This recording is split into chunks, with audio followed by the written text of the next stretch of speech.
What's going on, guys? Welcome back to another edition of the Evolution of Sports Talk Television. It's the Sports Web here on a happy edition of the Evolution of Sports Talk Television. I'm your host, Peter Blake, your Rolex reporter. What time is it? It's my time. And, of course, for fans of the Sports Web, the Tampa Bay sports fan, especially you Go Bucs fans, it's your time. So how do we start off this show for this good time here on a Wednesday night? Bring your passion, bring your excitement, just don't bring any nonsense. On tonight's show, of course, we will be having a special guest on here. Looking forward to this, as we will have director Trent Cooper of Raise the Flags, 50 seasons of Tampa Bay Buccaneer football. I don't know if you watched that documentary. I loved it. We may even take some questions, some comments. Please don't troll me tonight, because if you troll me, then I'll get angry, and then I'll have to do this. Or I'll have to do this with Tom Brady. That's good enough to suck right there. So let's not do that. And then after that, we'll talk Chris Godwin and his comments about coming back for 2026, about Mike Evans' departure. And as always, we'll take your phone calls, 727-255-0391. It's 727-255-0391. We'll get out to Trent here in just a moment, but a couple of things that we need to address really quick. Of course, you don't have to go far. It's Up the Block Barbershop, 4946 Moog Road in Holiday, Florida. Whether you want a beard trim, a haircut, a fade, they got you covered. Tell them the Rolex Reporter sent you. Go see my favorite barber, Ricky, and all the talented barbers there at Up the Block Barbershop. If that wasn't enough, every day, Bucs fans, look, you wanted Go Bucs content 5 days a week. I give you that. 11 a.m. on YouTube. It's called Bucs Latest, a part of the Fan Arch Network. Thank you very much for getting us over 1,000 subscribers there on YouTube. So continue to tune into that. 10 to 15 minutes. We don't got phone calls, but you can comment because I read the comments on Friday morning there. So Bucs Latest, go ahead and get out to that. And if that wasn't enough, we got the Tampa Bay Sports Collectors Expo coming up on Saturday with featured guest Michael Pittman, Simeon Rice, Reggie Barlow, Dwight Smith, Leonard Fournette, Troy Hambrick, Hardy Nickerson, Bucky Irving, Dennis Rodman. I don't think we're going to get William Shatner, but he'll be there. Michael O'Keefe, Scott Colaby, Eric Davis, Benito Santiago, and Matt Williams, especially the Tampa Bay Buccaneers with Hardy Nickerson and Simeon Rice and Leonard Fournette and Bucky Irving and Michael Pittman. Hopefully we can get all those guests on the evolution of Sports Talk Television and get out there at the Florida State Fairgrounds on Sunday. I think Saturday will start at noon and Sunday will start at noon at the Special Events Center there, 4800 U.S. Highway 301 North in Tampa. With that out of the way, let me get out to my guest, Mr. Trent Cooper. Welcome to the evolution of Sports Talk Television. It's great to have you on this show. Been looking forward to getting you on here. Director of Raise the Flags, the documentary, well done, by the way, about the Tampa Bay Buccaneers, 50 seasons. Again, welcome to the evolution of Sports Talk Television. How you doing tonight, my friend? I'm good, man. Thank you for the invite. I love the passion. I'm going to try to match your energy. I don't know if I'll get there, but thanks for having me. Let's get into it. Yeah, let's definitely get into it. I want to start off. What was the inspiration to do this? Because it was well done. I heard that it was only going to be like an hour to 2 hours, and then with all the editing, with all the interviews, talk about the inspiration of this. Well, it started with the Glazer family reaching out to me, specifically Ed Glazer. And just saying, hey, this is our 50th year, and my family would like to do something really special for the fans, and we think we'd like to do a documentary, and would you be interested in doing it? And I had done work for the Bucs in the past, and I had known the family through the years and done multiple projects for them, so there's a trust there, but more importantly, I think they approached me because they know I love this team, and I grew up in Lakeland, and as a young adult, I lived in Tampa, and it's always been my favorite team. And I've been on this same journey that the rest of that you and I'm sure many of your listeners have been on.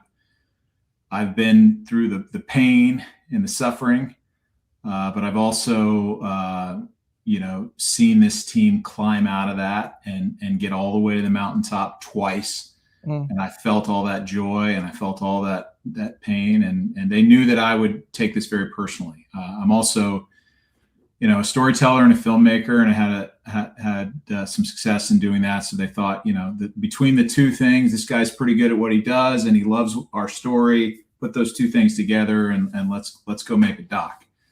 So that's where it all started. And at the time, I think in the beginning it was going to be 90 minutes to 2 hours, and we got deep into the interviews, and so much story was revealing itself that we thought, let's make it 3 episodes. And 3 episodes became 6 became 10, and that's where we landed. So. Yes. Yeah, I mean, and you talk about Lakeland. My mom's from Lakeland. Oh yeah. She's a big time Bucs fan. In fact, her and my father are the reasons why I'm a Bucs fan. Basically, They were watching them in 79. My mom talks about it all the time because, and that's what people don't know. Like you see the first 2 years there, you go 0-26, and then what you don't realize here, Trent, and you can go ahead and talk about the beginnings of that documentary with the Tampa Bay Buccaneers. Not the greatest, but finally they get that win versus the Saints. Yeah. At the time, they are the fastest team to get to the playoffs. A lot of people don't know that. They always talk about the first 2 years, but what they don't understand is the team is pretty fast with the way expansion was going back then. Yeah. So you had both ends of the spectrum. You had the greatest level of futility we had ever seen. Yeah. 0-26, and it was an ugly 0-26, right? You saw we were the laughing stocks, not only of football, but of all of sports. But something was sort of simultaneously happening, and they were building this unbelievable defense, and they were doing it through the draft. And, I don't know that many of the current generation, do we realize that Ron Wolf, who we think of as the architect of the Green Bay Packers, was our first GM. They didn't give him the title of GM, but he was the GM. Right. He was picking the guys that would someday become this 1979 team that shocked the world and ended up one game away from the Super Bowl. But we didn't know it at the time because all we're seeing is the losses and the futility and the fumbles and all the funny stuff on NFL films. But there was something happening. And when they finally added Doug Williams, they had this other thing on the other side of the ball. You put those two things together and they took off. And it wasn't just Doug, it was Jimmy Giles, it was Ricky Bell. So the offense was starting to match what the defense was doing. I mean, they would have games, even in the 0-26, they would have games that they would lose 13-0. Like they just couldn't do a thing on offense. Yeah. They would have like 30 straight 3-and-outs. I mean, Batman would talk about that. He was our linebacker back then. If you don't know, think of him as like the original Levante David, or I don't know if I'd go all the way to Derek, but like he was the guy, right? Batman Wood, number 54. And he would say, like, we would do a 3-and-out and we'd come off the field just exhausted, and be right as you're sitting down to get a cup of Gatorade, they're going, punt team. So they're sending the punt to the right. He's like, I couldn't ever get a break. We were just on the field the whole time. Yeah. But they did turn it around, and it was, for me, 1979, I was 8 years old. It's the very beginning of my fandom in football, and I remember that ride. And I remember the Sports Illustrated cover, 5-0, unbeaten, unbelievable. Tampa Bay, unbeaten, unbelievable. My brother and I, fought over that cover. Who was going to cut it out and put it on their wall? I think I won that fight. We couldn't believe that this little team might go to the Super Bowl. And honestly, if Doug didn't get hurt, because Doug tore his bicep early in that game, and Doug had to come out. And when Doug comes out, you're back to that other team that can't score. Yeah. Right? So if Doug didn't get hurt, I think we're in the Super Bowl in 1979 playing against the Pittsburgh Steelers.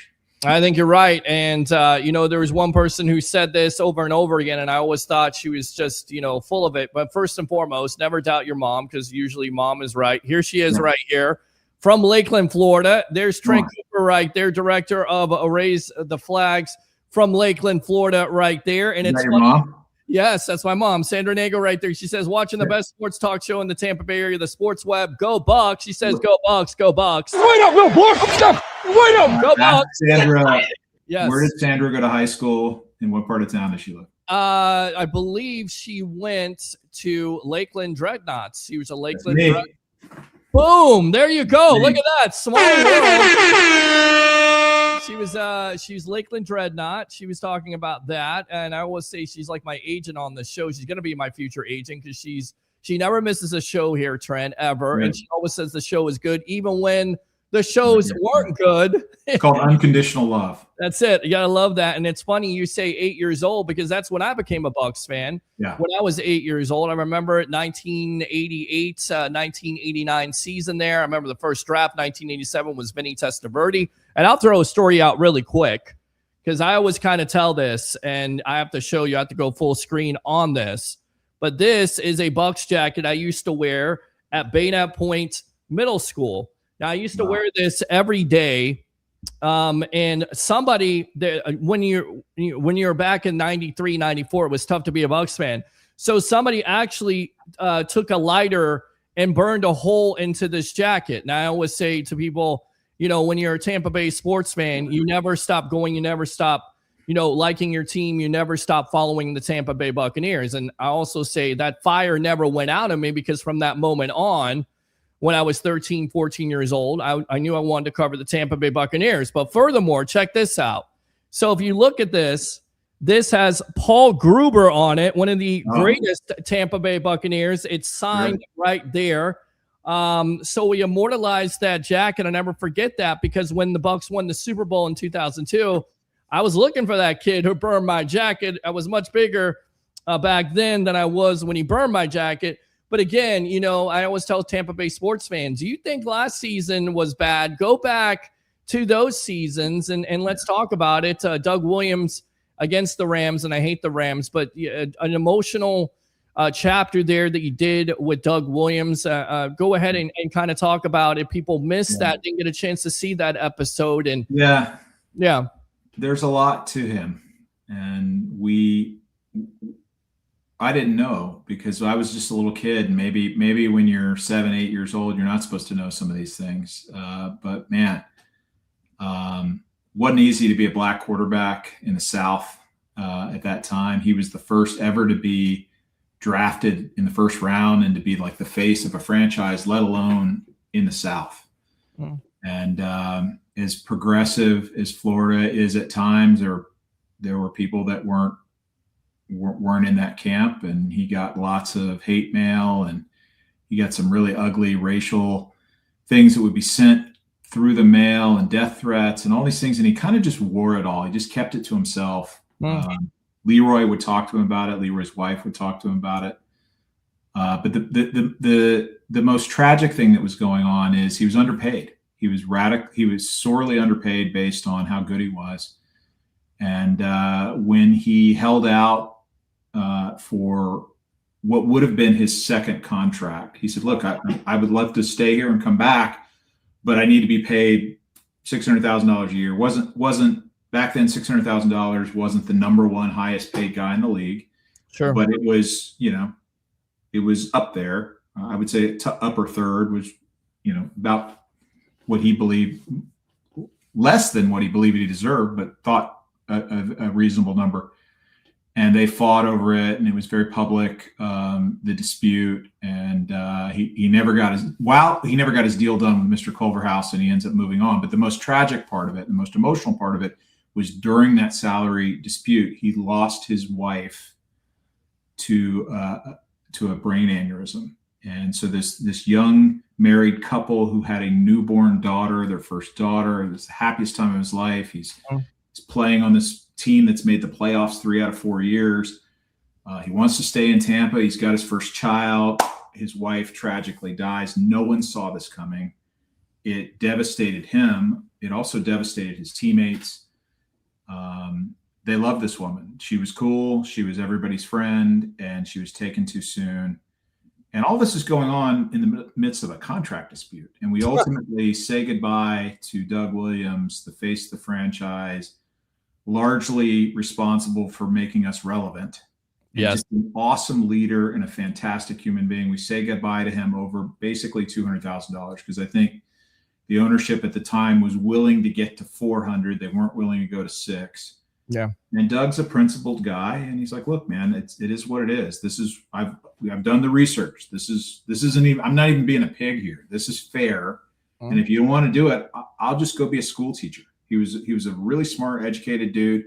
He was excited about being a coach. He was excited about being a school teacher, and he figured that's what he's going to do. So he heads back to do that. And then I think a couple of months into that tenure, the USFL came calling, and he ended up playing for the Oklahoma Outlaws, I believe. And he got paid. But then he ultimately comes back and works for Joe Gibbs, this is another great thing that, like, man, I didn't even know. I'll be honest with you. I'm a lifelong fan. I didn't know Joe Gibbs was our offensive coordinator in 1978. How crazy is that? That's crazy. Yeah. And I think that's what's so fun about this doc is you're like, wow, we got Brady and Gronk and all this, but you start peeling back the later layers of the onion. You can't believe how many Hall of Famers came through our organization and made an awesome contribution. And we're happy to be in this doc. We're happy to tell their story. So here's 3-time Super Bowl champion, Hall of Fame coach Joe Gibbs, who's also quite the race car driver guy now. Is it NASCAR Is it NASCAR? It's NASCAR, I believe. Yeah. He's and you're exactly right. He was an offensive coordinator. The defensive coordinator was Wayne Fonts at the time, right? Wayne goes on to be a head coach. So and what we learn about this is 3 things. One is our organization has had some of the most interesting characters in the history of our sport have made their way through. And not only are they great characters, but they're phenomenal storytellers. So you're getting a lot of these storytellers in the doc telling great stories. The other thing that seems to keep happening is that our organization keeps harvesting former players and former coaches who become broadcasters because they're really good storytellers. So you've got all sorts of people out there, from Booger McFarland to Keyshawn Johnson to any number of, even John Lynch was a broadcaster for a while. They all do it because they're fantastic, extroverted storytellers. Yeah. And I benefit from that because they're all over this doc and they make me look good. But anyway, Joe Gibbs, another one of these great storytellers, was Doug's offensive coordinator in 1978. He was also the guy that was challenged by Mr. by John McKay to go learn everything you can about Doug because we're thinking about drafting him. So young Joe Gibbs goes out to Grambling to spend a weekend with Doug, and this is covered in the doc. And he's, man, this is one of the smartest kids I've seen. And we can talk football, we can talk life, we could talk everything. I think he's going to represent our franchise phenomenally. And man, is he a leader, and he's a winner. And so Gibbs saw everything he needed to see in that 72 hours and came back and told John McKay, this is our guy, John. And here's what's really interesting, Peter. They had the first overall pick. Mm-hmm. And they're like, we really want Doug Williams. So let's do this. Let's trade down. And we think that the NFL isn't ready, and they've certainly proven this so far. The NFL wasn't ready to make a black quarterback a first-round draft pick. So they're like, he may slide out of the first round. But just to be safe, we'll drop like halfway into the first round and see how much we can get in return for that, knowing that Doug will probably be there at 15 or 16 because nobody's drafting black quarterbacks, and he's the guy we want. So they trade with Houston, and they get a whole bunch of draft picks, and they also get a tight end who had spent 1 year on Houston's roster and was sort of buried and not really doing much, but they thought this is going to be the guy, and that tight end ends up being Jimmy Giles. Mm-hmm. So now you get Doug and Jimmy in that same round. And we talk about, like, most important, impactful drafts in Bucs history. I got to put 1978 right there with 1995, which is, Sapp and Derek. Right, in the first round. Yeah. I mean, 2 Hall of Famers, and you're exactly right. Got a chance to talk to Jimmy Giles. Once again, we're on with director Trent Cooper of Raise the Flags. Their Amazon documentary was on NFL Network. It's the Sports Web. I'm your host, Peter Blake, giving you something to think about. We talked with Jimmy Giles. I talked to him about 12 years ago, my start on radio. Really got a kick out of him. Got a chance to talk to him a couple months ago. What did you think of him? Because and a lot of people don't talk about him. They talk about Doug, and they talk about Ricky Bell, and they still talk about him because he was a big time weapon. And you're exactly right. And by the way, Houston takes Earl Campbell with that trade, but it worked out in the Bucs' favor also. But talk about Giles, and he even said their song at the time was "Ain't No Stopping Us," which I thought was great. You portrayed that, put that out there. Yeah, I mean, it's good stuff from Jimmy Giles. So the reason we felt okay about passing on Earl Campbell is because we had Ricky Bell. Yeah. And again, you could argue that Earl was better than Ricky Bell, but we had Ricky Bell, and he was awesome. So we were going to say we're okay at running back. We got to get this quarterback. So we trade down, we get the quarterback and the tight end, and you know, I told you the defense was really good, like suffocating defense. So that's when things started to take up, but it wasn't right away because Doug got hurt in that first year. So in 1978, I think they'd won 4 and lost 4, and then Doug broke his jaw.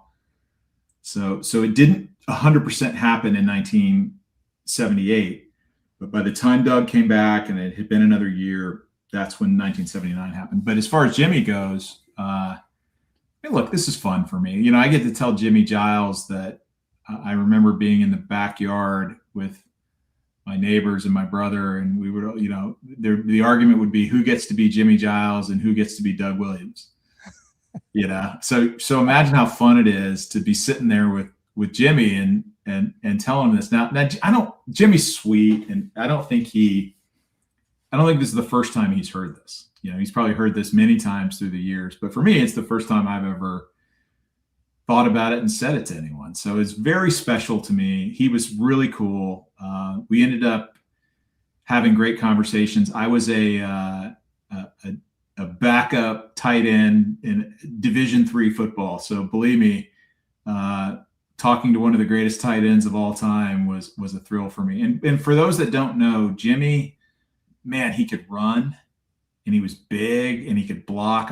Who would you compare him to today? Like, I think, you know, Tony Gonzalez comes to mind. Antonio Gates a little bit. How about Gronkowski? You want to talk about Gronkowski and his physicality? But Jimmy was more of a deep threat. I mean, my whole childhood, I just remember Jimmy streaking down the seam and going deep, and like he was everything. He was a wide receiver. He was fast. He was tough. He was blocking, and him and Doug had an awesome connection because they were both HBCU grads, and they had first met playing against each other in maybe an all-star game or something. And they remember they were like the two best players on the field, but they were playing against each other.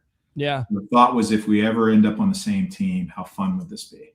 So I remember when Jimmy talking about like getting the news that he was going to Tampa, and he's like, "Oh, I'm going to get to play with my guy." And it reminded me a little bit of Derek and Sapp, when like those two guys were not used to losing. Giles and Doug had won a lot in college. So losing wasn't something they're comfortable with. It wasn't something they were used to, and it was not going to happen on their watch.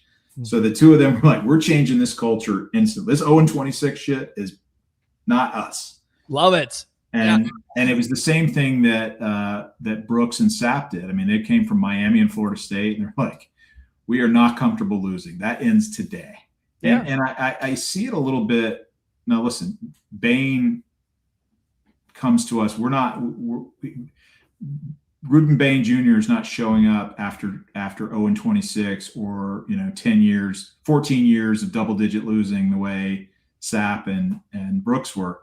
He's coming into something that's been known for winning. We're only a couple of years off of the Super Bowl. We made the playoffs 3 years in a row.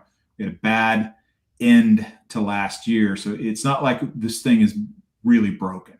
But there is something that was missing last year that I feel like Bain is almost immediately trying to fix. And that is just the killer instinct and the toughness and the badass factor. Like he's just like not comfortable getting pushed around at any aspect of life. So I feel like he's changing the culture even in minicamp. Yes. And it reminds me a little bit of Sapp and Brooks, and it reminds me a little of Doug and Jimmy. There's just I'm not comfortable with that. And you want to do that, do it somewhere else. And another guy that was that way was Hardy Nickerson. Just culture changing guys who you can't help but follow them. We're going to talk to Hardy hopefully on Saturday, get a chance to talk to him here on the Sports Web. Do you believe that Hardy should be in the Ring of Honor at this point? Wow, that's a great question. First of all, I love him. How could you not? I mean, the guy comes from Pittsburgh, and he's one of the biggest free agents of all time in Bucs history at that point, because like you said, he's a game changer. Nobody thinks a guy from Pittsburgh is going to come to the Bucs. The Bucs don't want anything, and you're right. He changes the culture of that locker room with his play on the field. Yeah, tell him I said hi. Tell him I said hello. We'll do that. Well, I tell you, I don't know what you're doing on Saturday, but I'll be at the Florida State Fairgrounds. I know we never met before, but I'll get you on the Sports Web. I'll be out there live if you want to come out there and say hi to yourself. I live in New York. Oh, I see. I didn't know. We're not going to be able to make it to the fairgrounds. So yeah, Hardy. Tell him I said hey. When we interviewed him at the time, he lived and was coaching in high school in Oakland, and he came to San Francisco where we were interviewing John Lynch at the 49ers stadium. We had a really cool setup there, and we got to do Lynch in the morning and Hardy afterwards, or maybe Hardy was the next day. But it was just really cool that, you talk to Lynch and he said, I was talking to John Lynch on the phone while we were setting up the interview. And sometimes these guys will start telling their story just over the phone. Right. And I'm kind of like, whoa, don't tell me that. I want to save that because I want the first time they tell me to be when we're on camera. Right. But he just sort of starts pouring his heart out, and he says, a lot of people don't know this or talk about it, but Hardy Nickerson was a huge factor in John's career. In fact, John was teetering on walking away from football because things weren't going that well for him early, pre-Dungy, because remember, Lynch predates Tony Dungy by a year, I think. And he was miscast. He was in Floyd Peters' defense, and they didn't understand how to use him. And they said, wow, he's too slow to play in the defensive secondary. The only way it's going to work is he's got to be a linebacker, and he's too small to be a linebacker. So they were forcing him to gain weight. So he had to put on like 25 pounds. It was muscle mostly, but he couldn't move. He was like, and we have footage. We see game footage of him just missing tackles and just being really unathletic. And he was just like, he was absolutely lost. And it was Hardy who sat next to him in the locker room. They were neighbors in the locker room. And Hardy's like, I've seen what you can do. Do not walk away from this game. You're going to make a big impact. So you're closer than you think. We're going to figure this out. Stay with me. And when people ask me about stories that I wish had made it to the doc, that's one of them. When you do what I do for a living, you come home with a gazillion stories, and you have to say goodbye to many of them, most of them. I mean, I feel like we shoot like a 200-to-1 ratio. So I can't have 3 John Lynch origin stories. I have to pick one, So you saw the one I went with, and it flows pretty well, and it's great. But like that other thing with Hardy is impactful. And but I remember how much John credited Hardy for keeping him in the game, for helping to develop him, for mentoring him. And so when I'm saying to John Lynch, who's now the general manager of the 49ers, hey, is it cool if we bring Hardy to the stadium and shoot his interview? Because I don't know where else I'm going to shoot it, and it looks really cool there. And so suddenly, I have access to one of the most amazing locations in the world for free because John Lynch is the GM and Hardy's his boy. Like that kind of stuff happened over and over again during the production of this documentary because people love this organization. These guys that we had 100 interviews, nobody said no. I mean, 1 or 2 people, like Bo Jackson said no. That kind of broke my heart, but I think he's still bitter. Think he is. Most everyone said, yeah, I'm in. Are you kidding me? They love the owners. They'll do anything for those owners. They feel great about their time there. They feel great about how they've been treated since then. That's why when I see those reports come out about like they rank the owners by the team, I'm like, I don't understand. I just talked to 100 people who would run through a wall for these owners. Yeah. And I know the way they treat their employees, but at any rate, little tangent here.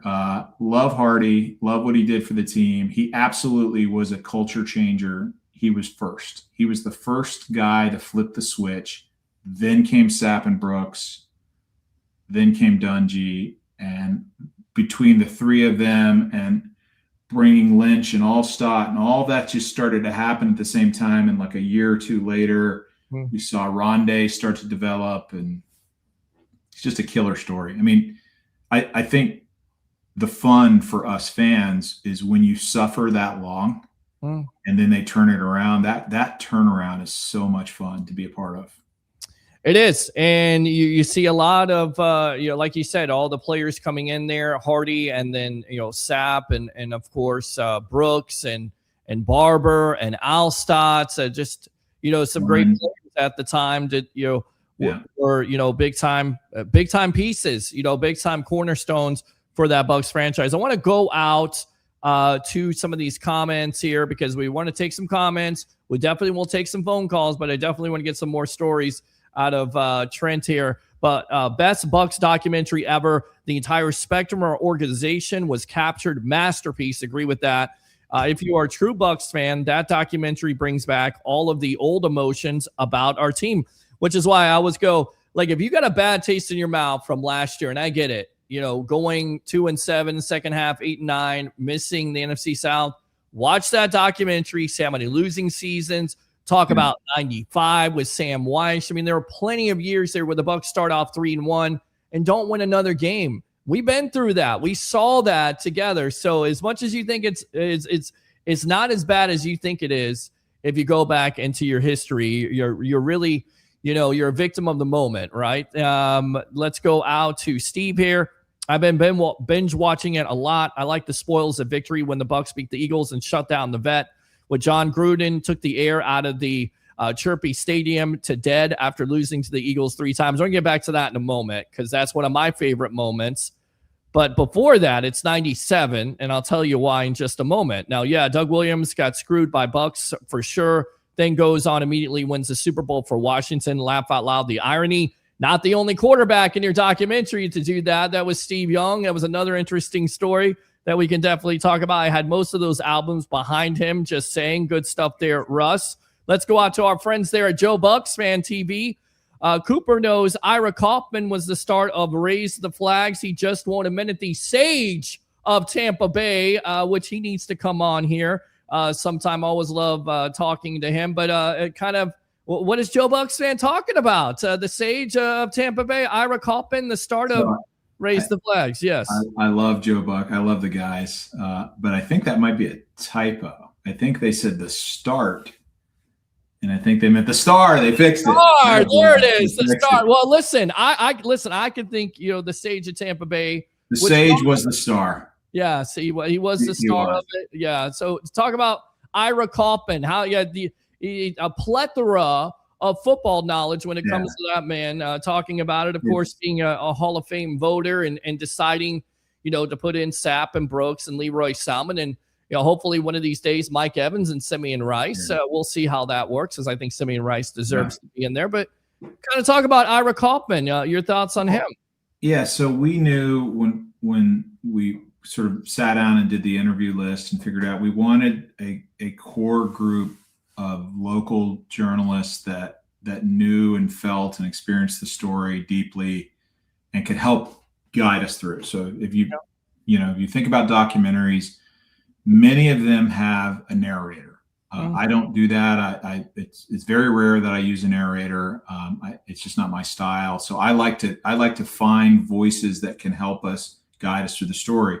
What was cool about this market is there's 3 or 4 of these media types that have this wealth of knowledge, but they all have very different personalities and different energy. So it was cool to be able to use them all as little puzzle pieces. And Ira is so unique, and he's so much fun. And it gives you whenever you need a little punch, you go to the Ira take, and he's just see what Ira had to say about this. He's incredible. He's just very He's poetic. He's punchy. He's passionate. He's quick and to the point. He's unique. There's only one like him. But I remember, I think I reached out to him cold and I introduced myself. And, it's weird because I listen to his podcast. I read Joe Bucs fan. I consume his content for the whole time he's been covering the Bucs. I've been reading and listening. Yeah. So, I'm kind of like, this is cool for me.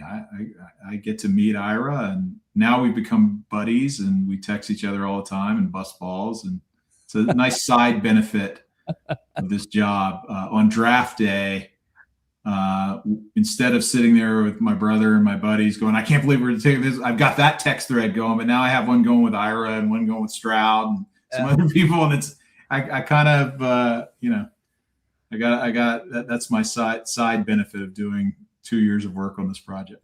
Great stuff. Trent Cooper, director of Raise the Flags documentary, 50 seasons of Bucs football. It's the Sports Web. I'm your host, Peter Blake, your Rolex reporter. What time is it? It's my time, and of course, it's your time. If you don't know where that's from, Jake Paul gave me a Rolex for asking a question. That is a true story. Wow. And I set up this show specifically for that purpose. Yes, there are media types out there that talk Bucs football. I just don't think there's enough of it. And, many people told me I couldn't be on TV for years. So I said, you know what? All right, let me prove you wrong. Like the Tampa Bay Buccaneers did there in the early 90s. I talked about it. 97 is my favorite year, and it's the first game of the year. It's basically against the San Francisco 49ers. Kind of talk about that year because it's similar to 79 besides the fact they don't go to the NFC Championship, but they do start out 5-0, and they do it in a big way, knocking out their former quarterback and Steve Young and, of course, Jerry Rice. And I think you have to go back to the end of the year prior. So did they finish winning 6 of their last 8, maybe?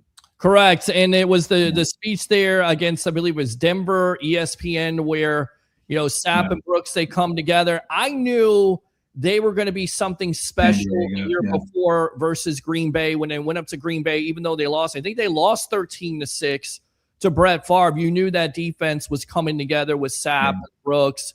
And of course, at the time, you knew it was coming, and we see this throughout sports history. There's the year before the dam breaks, right? Yes.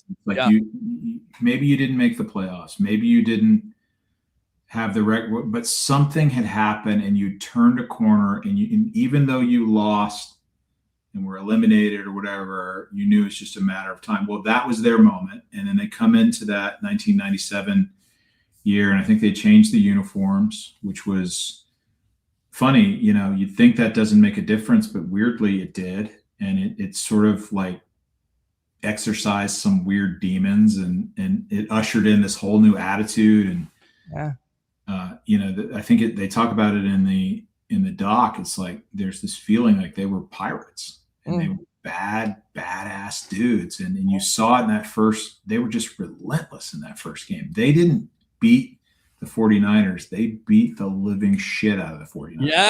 Yes. The score wasn't horribly lopsided, but you could tell they out-hit them, out-hustled them. They were more intimidating. And this was the 49ers. Yes. This is the team of the decade. Yeah. This is Jerry Rice. This is Steve Young. This is the West Coast offense. And I remember being a kid going to those games, and, we would scout tickets and find a way to get in for $5 and work our way down to the 50-yard line. And I remember the 49ers beating us so bad. Every time they would come, it would be like 48-0. Like, it was just so embarrassing. Yes. So to have that coming out party against the 49ers in your new uniforms, with your new owners, with a new stadium being built. So the stadium wasn't built yet, but it was coming.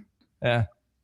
You just knew that we were ready to take the next step. And then we rattle off 5 in a row, and we're back on the cover of Sports Illustrated. And it's the bookend with, we had the 1979 Sports Illustrated with was it Dewey Selman on the cover? Yep.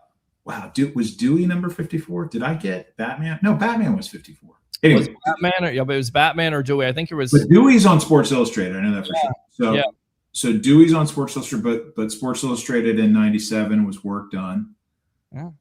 And it's break up the Bucs. And I can't believe they were 5-0 both times. Yeah. And they're both times on the cover of Sports Illustrated. And they're both like these monumental moments in franchise history. And we were off to the races.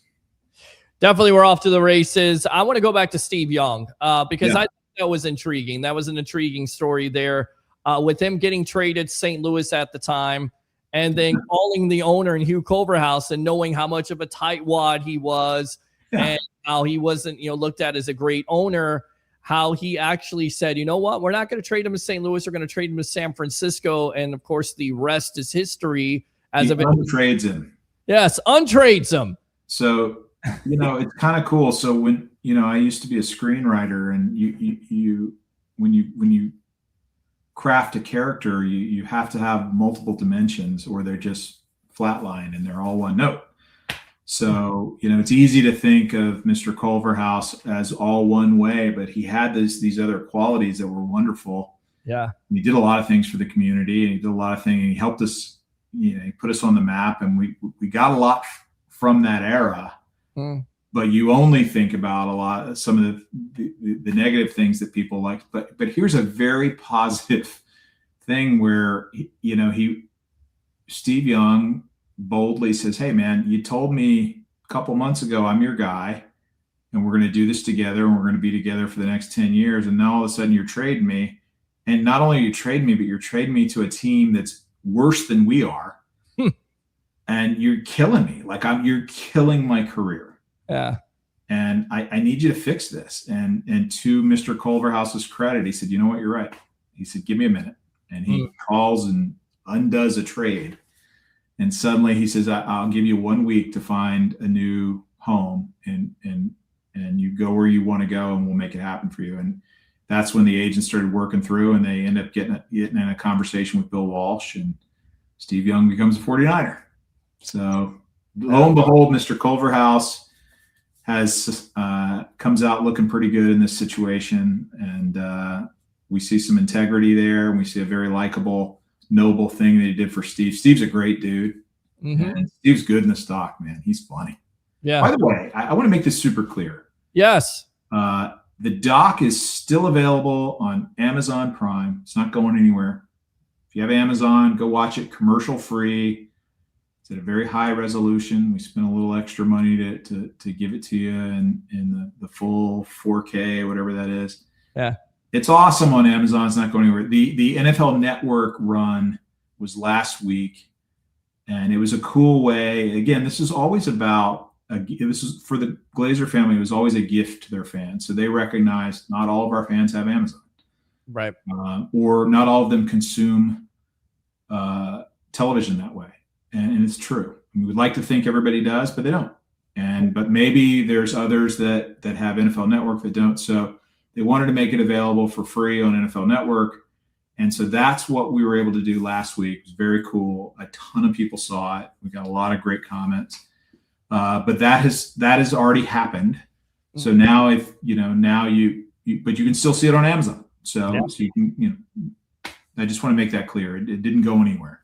But anyway, Steve is most of episode 2, and he's hilarious. He's another one of our brilliant storytellers. He made us laugh a ton, and I honestly could have made 3 episodes with his stories because just one after another are unbelievable. The Bo Jackson one, where Bo comes down here, and they have a restaurant meeting, and I'm laughing because I'm just thinking of the way he said it. And Bo goes to Steve and says, "I'm not coming here." And then Mr. Culverhouse is in the bathroom. Right. He's like, he whispers to Steve Young. He's like, "Talk to him and make him see how great it is here. And you can do it, Steve. And you just got to sell him on Tampa." And then Culverhouse goes to the bathroom, and Bo looks at Steve and goes, "I'm not coming here, right?" And Steve just kind of hangs his head. He's like, "Why are we even having dinner? Like, this has no chance of happening." Right.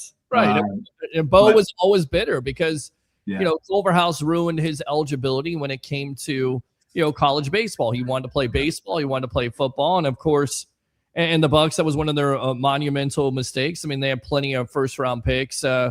Vinny Testaverde, which, again, I just think it's so tough, right? So you talk about Young, you don't have the pieces around him. You don't know how to build around him. He goes somewhere else. You draft Vinny Testaverde.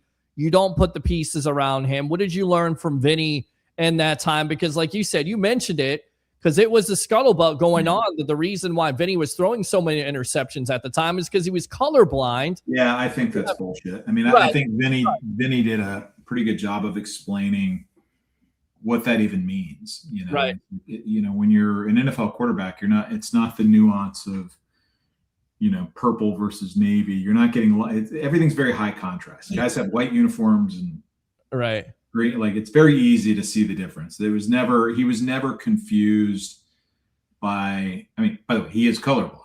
I'm colorblind, but it didn't impact his decision-making on the field. It didn't impact his game at all. It was something he had said in an interview. The media took it and ran with it, and it was very unfortunate because they were real mean about it, and they were just, people can be mean. We've seen that through the years. Some of these billboards, these guys are trying hard. He's working hard. I think what we learned about Vinny is, a lot of his coaching. Yeah. You're coming from Miami, where you have the best coaching staff in college football and a really electric offense with tons of playmakers. Sure.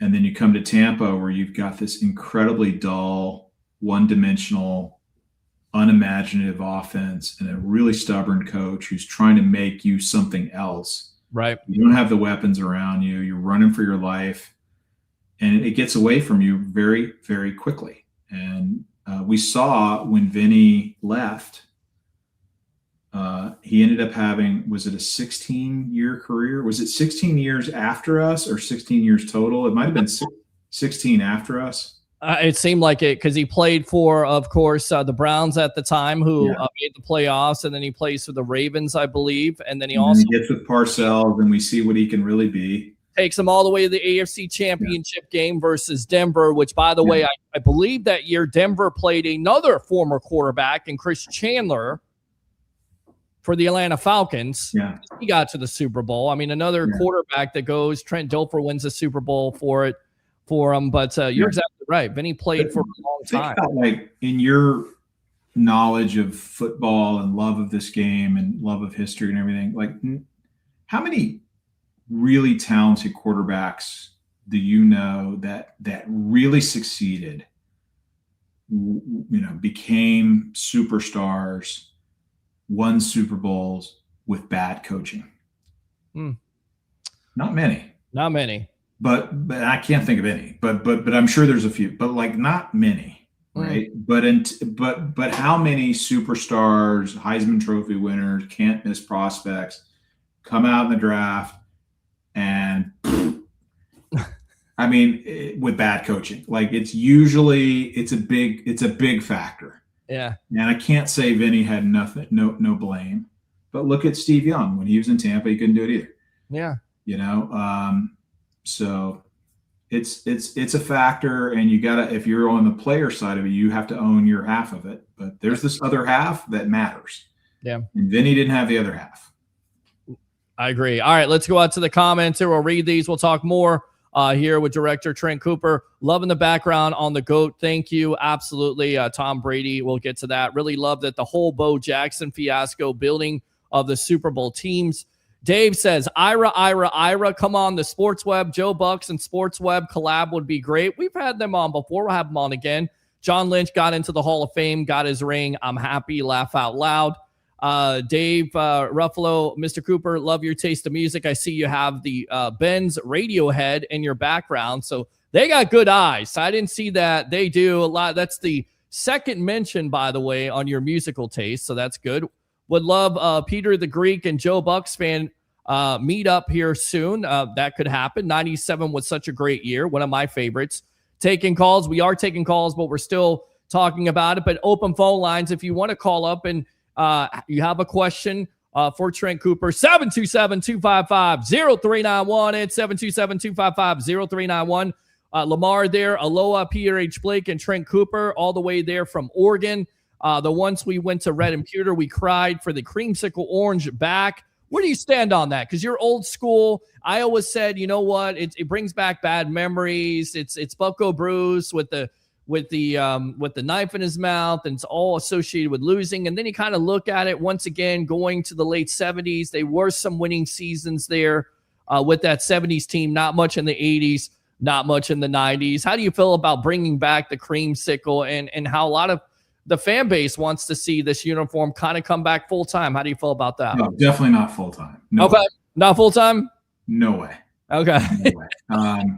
I think if you build it around 1979, yeah, I'm kind of down with it. I love it as a fan and like a marketing thing and being able to rock the hats and stuff. It kind of comes back to winning. I'm very superstitious, so I was glad to see they didn't they break a curse this year. Yes, and they won with the creamsicles or something, or they won with.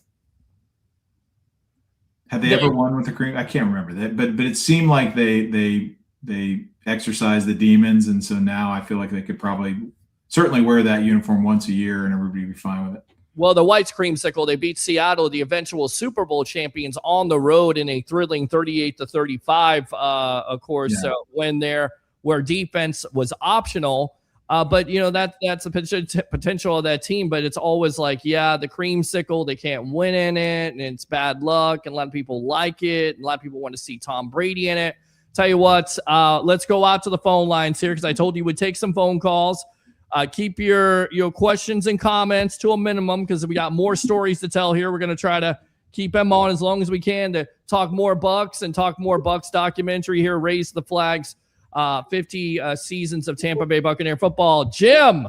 Damn it, Jim, what the hell is the matter with you? Welcome to the Evolution. You're on with yours truly, along with director Trent Cooper. Go. How you doing, Trent Cooper? I like to hear guests on.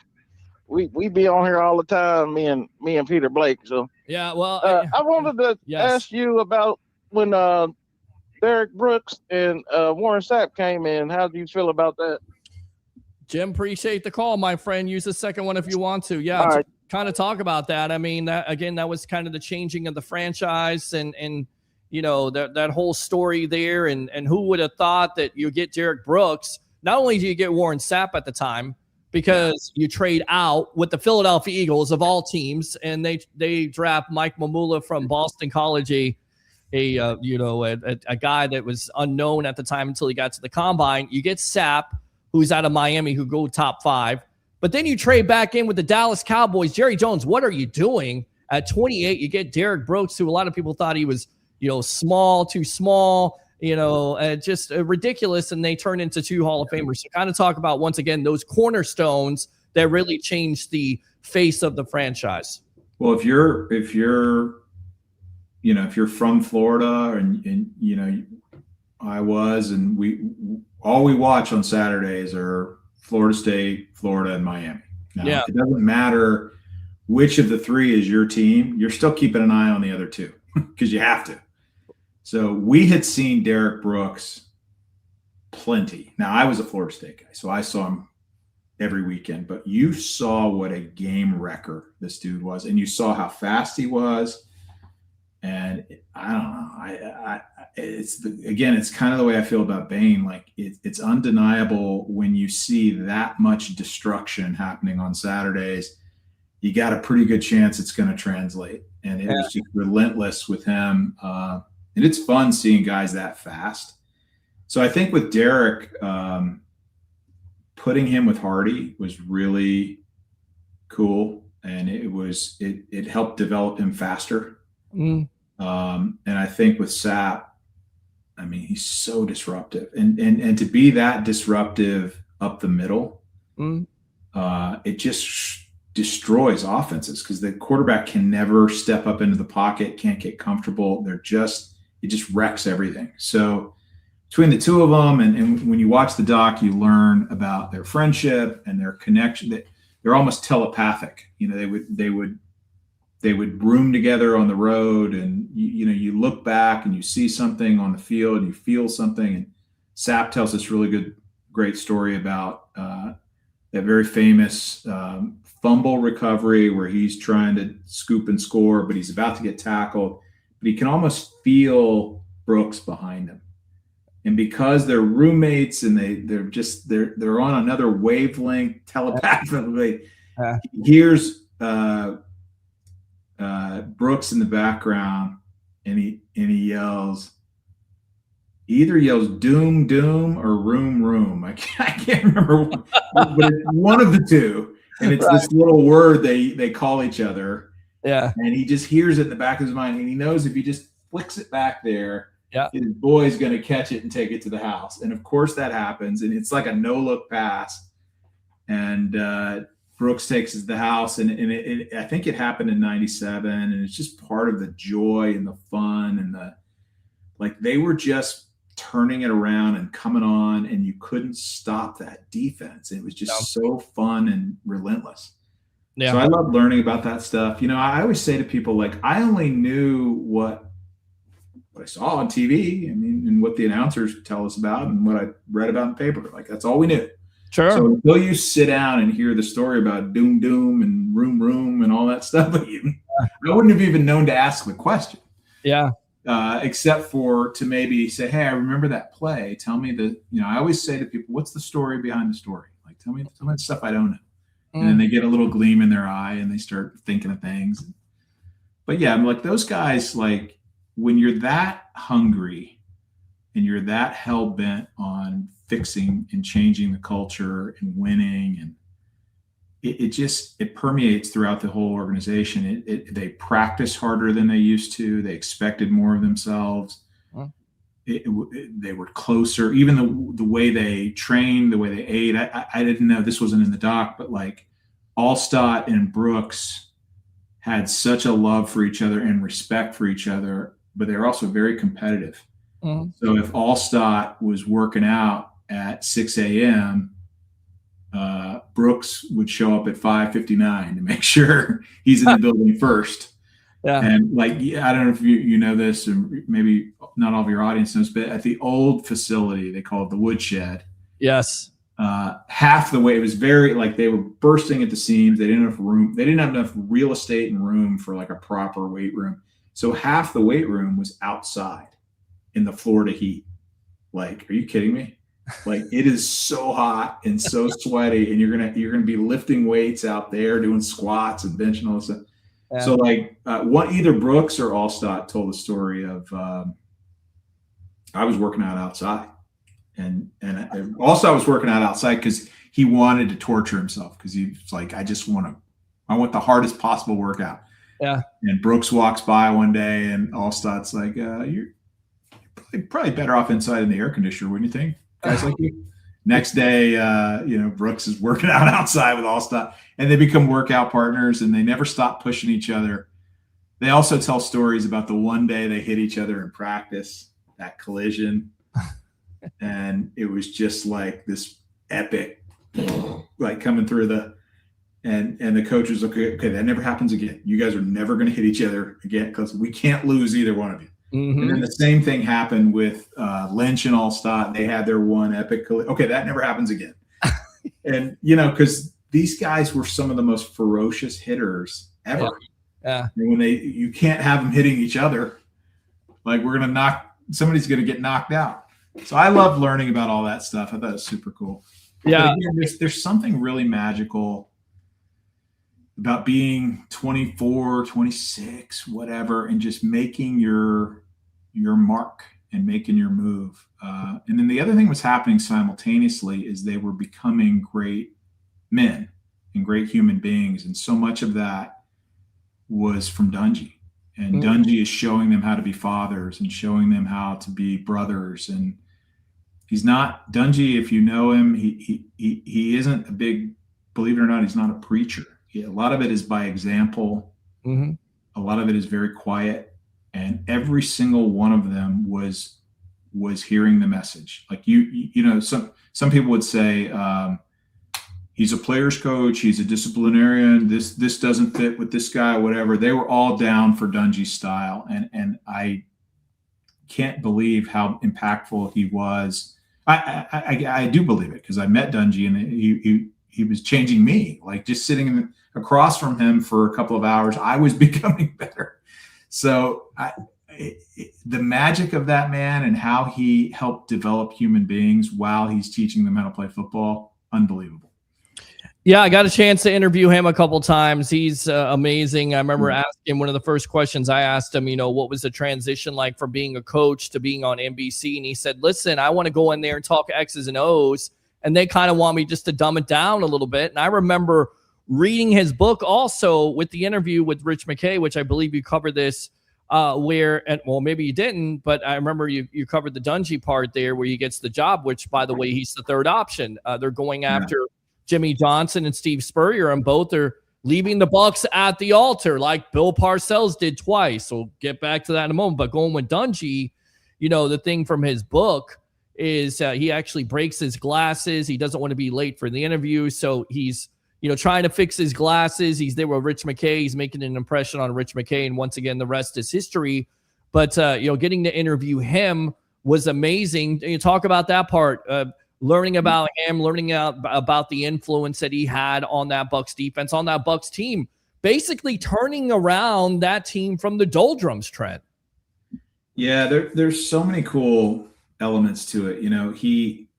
He had come from Pittsburgh and he had studied under Chuck Noll, but he was very much on the defensive backfield side of things. So he was learning what would become the Tampa 2, at least the secondary part of it. Right. He was sort of learning and mastering that under Chuck Noll. And then when he goes to Minnesota, he meets this guy named Monty Kiffin, who had been doing some really brilliant things with the front seven. And he was figuring out new and innovative ways to make the front seven different. And they kind of took this thing that Tony was learning in Pittsburgh and combined it with what Kiffin was doing. And that became this defense that would someday become the Tampa 2. But at the time, they were in Minnesota. And right. I don't know if you remember how good those defenses were, but they had like the number 1 defense in football and top 5. Like they were good. John Randall, anybody? Keith Millard at the time. There's the name. They had a couple players that always terrorized the Bucs. I definitely remember, and I know Dungy was, trying to get that job at the time. You're exactly right. I mean, so now he's got one of the 1 year the number 1 defense, another year top 5, whatever. He's consistently producing these phenomenal defenses, but he can't get a job as a head coach. Why can he not get a job as a head coach? Is it because of the color of his skin? You could argue that because the league has definitely been behind the times, and back then they were not real quick to give African Americans head coaching jobs. But the other factor, and Tony brings this up freely, is that a lot of it had to do with his demeanor. So we believe in our heads that a head coach needs to be in your face like John Gruden and really vocal and really extroverted and get you fired up and that's not Tony. Yeah. And so a lot of people would sit in the room with this very cerebral, I think introverted. I don't know if that's entirely fair to Tony to call him introverted, but he's very cerebral. He's very soft spoken. He's not going to use profanity. Yeah. He is very committed to his faith, and that's not something he's going to do. He believes that you can lead a different way. Yeah. And a lot of NFL owners weren't buying it. Like, I don't know how 53 men are going to follow this guy. I don't get it. Right. And so he keeps getting passed over and over again for head coaching jobs. Well, come to Tampa, and he wasn't the first choice. He wasn't the second choice, but he is the third choice, and he's the right choice. Yeah. And I told you how those players, like, they didn't care that he wasn't using profanity. He had their undivided attention, and he was able to reach all of them. And it was evident. Now, by the way, he didn't win right away either. No. I think he was 0 for his first 5, and then he ends up being 1-8, and it feels like he's going to lose his job, and the fan base is calling for his head. And he turns it around in that game you were talking about in San Diego. Yeah. But it's a really interesting, like, for us when we do a sports doc, the good sports docs tell you what happened. The great ones tell you why it mattered, right? Yeah. And what it said about culture and what it says about society and us as human beings. But you don't overtly tell us those things. They just kind of seep out and you feel it when you watch it, right? So here we are like, I mean, what did it say about us as human beings that we couldn't see past? You know, we in our heads, I say we, I mean NFL owners, Sure. we're thinking that a coach has to be one thing. He has to look a certain way and act a certain way. And yet the right guy was right there. And how do you know he's the right guy? Because you saw 14 years of double-digit losing with a lot of wrong guys. And a lot of those other guys probably have the characteristics that all these NFL owners tend to look for. But this one guy who doesn't have those characteristics is the right guy. You know who else wasn't the first choice of their franchise? Vince Lombardi. Not the first choice. Right. In fact, the fan base was so disappointed when he was hired. Who the hell is this guy? They wanted Forrest Evashevsky, who just won a national championship in Iowa, and he was the hot coaching candidate at the time, and the Packers thought they had him, and they had a deal with him, and it fell through at the last second, and everyone's devastated that we didn't get Forrest Evashevsky. Yeah. And who's this guy, Vince Lombardi? Guess who else had been passed up for head coaching jobs his entire adult life? Vince Lombardi. Why? Because he was the child of first-generation immigrants, Italians who had just come over from Italy, and they had dark skin.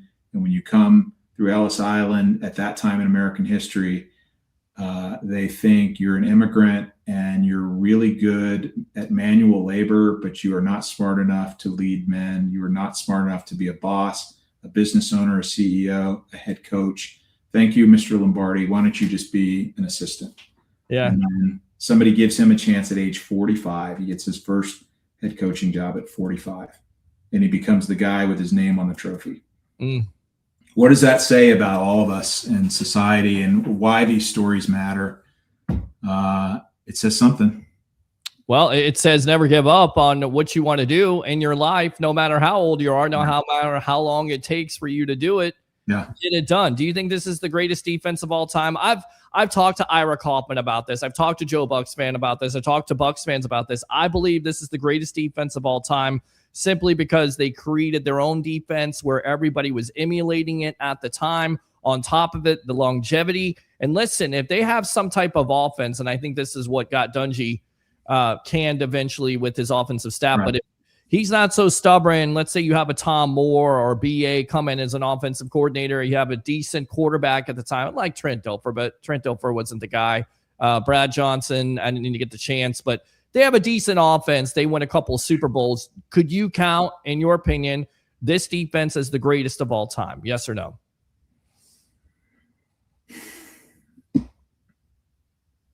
I think if you had to play one football game and you had a choice between going against them in their heyday versus the Bears in their heyday versus the Ravens in their heyday, maybe I'm not picking the Bucs for that one game. But you make a really good point about the longevity and the sustainability of it, and the way it changed football and all the different coaches it spawned, and how, I mean, it is every bit as impactful. That defense is every bit as impactful in NFL history as the West Coast offense was coming through Bill Walsh, or what Curtin, coach, what's his name? Sean McVay. What McVay is doing now, like it's definitely equal. So is it the most impactful defense of all time? And when I think of when we think about the Hall of Fame, you're like, how can you write the story of NFL history without blank? Yeah. That means maybe they're a Hall of Fame. Like, this is a monumentally impactful defense that spawned so much great stuff. I don't know, but for one game, I don't know. I mean, listen, the one game versus the Rams, the greatest show on turf, right? And it still pains me. I hate the Rams. I hate the LA Rams. I hate the St. Louis Rams. That NFC Championship game, it certainly seemed like Tony Dungy. and the defense wanted to win 6-5, and they certainly could have if you're able to get to the quarterback in time. And of course, Kurt Warner, who's a Hall of Famer himself, beats the blitz there with Ricky Proehl. How about that story in the doc? That's a good one, huh? Oh, that's a great one. It's a great when Kiffin called the blitz. Yes, talk about that. Yes, let's talk about that one. These docs that you want to tell people, you want to give them a little something maybe they never knew. And I didn't know this one. And it's, Monty Kiffin had called I don't know what they called it. If it was Sapp told the story. I don't know if it was an all-out blitz, or I get this mixed up with the other Rams game in the Brady era. Yeah, we call the zero blitz. Right. but it's funny that it's also against the Rams. It's also in the NFC Championship. Or no, the recent one was a divisional. But anyway, he calls this blitz, and Kurt Warner sees something and calls timeout. Mm-hmm. Goes to the sideline to talk it over. And Sapp explains that we had a deal. If somebody ever sniffed something and saw our blitz and called timeout, we definitely change it. We don't come back after the timeout and run the same blitz, because they are adjusting. They're over there on the sidelines adjusting. Mm-hmm. And Monty Kiffin, for all of his genius, in that moment said, you know what? I believe in this blitz. Stay with it. Mm-hmm. And Warner knew it was coming. They knew they were going to go to Ricky Proehl. They knew he was going to have 1-on-1, and the ball went. And by the way, the 1-on-1 coverage was pretty flawless. Yes. Who was the DB? I believe it's Brian Kelly at the time. Right? Yeah. And the USC. That ball just cascade over his fingertips in just perfect coverage. Like, Warner had to throw an absolute perfect ball with perfect loft, perfect timing, but he beat the blitz. And Sapp, as much as he loves Monty Kiffin, and he loves him like a father, he's like, I can't get over it. Like, why didn't we change that play? So now it's not 6-5. Yeah, it's 11-6. 11-6. Yeah. But we're still like, oh my God, we're driving. And Sean King, our rookie, he was a rookie. Yes. Our rookie quarterback is moving this offense, and we're moving down the field. And he's complete. We're in position to take the lead, and then we have the Bert Emanuel play, which is that a catch? That's a catch, right? 100% a catch. Well, by the way, it's been a catch since the beginning of time, right? And since then, they've changed the rules of what a catch is, and so today it's not a catch. But at that moment in NFL history, that had always been a catch. You can't just all of a sudden change the rules. You can't make a new rule in the moment. And so Tony Dungy, who's never lost his shit ever in life or football, he's like, that's the closest I ever came to losing it. I was like, what is going on here? How can you all of a sudden say that's not a catch? Right. And so Tony's losing his mind. Everybody's like, it was almost like it was rigged. I mean, it was such a completely unbalanced moment in NFL history. But by the way, like, you see that, like, every team has that some version of that story. We happen to have a few in our franchise history where they literally make a new rule after we get screwed to repair the damage that was done in the screw job.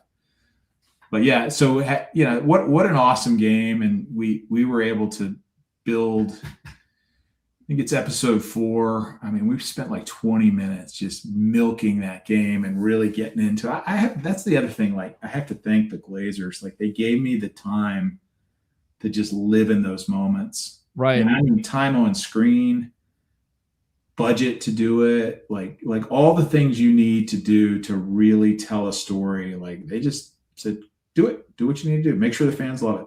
So I love the Glazers. I have nothing bad to say about them. I think they've done everything they can, especially with the Brady years.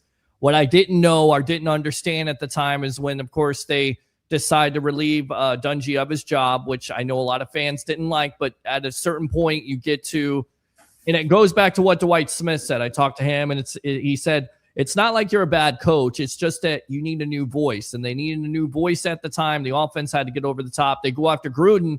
But their first choice, because the rumor is that Bill Parcells was going to be the coach. And then what I didn't know was the Parcells episode, how the Glazers get a call from him circa what he did to Hugh Culverhouse. I felt left at the altar. That's what Culverhouse said in 91 when Parcells left him. Parcells did the same thing in 2002. Talk about Parcells and the shenanigans that the Glazers had to go through to try to get him to sign on to be the Bucs coach and then eventually end up on Gruden. Well, you have to applaud them for not giving up. I mean, he said no multiple times, but they still kept. This is stuff that like typical, like no fans know this because it's all happening behind the scenes and the media doesn't know about it. But like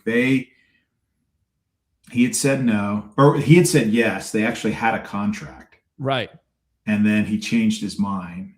And there's this little half a minute where you're like, but we have a contract. Should we like hold his feet to the fire here? But if you don't want to be here, it's not going to work anyway. So okay, Bill, go with God. We're cool. And then a couple days later, or a couple weeks later, maybe we go at him again. So pick up the phone and go visit him.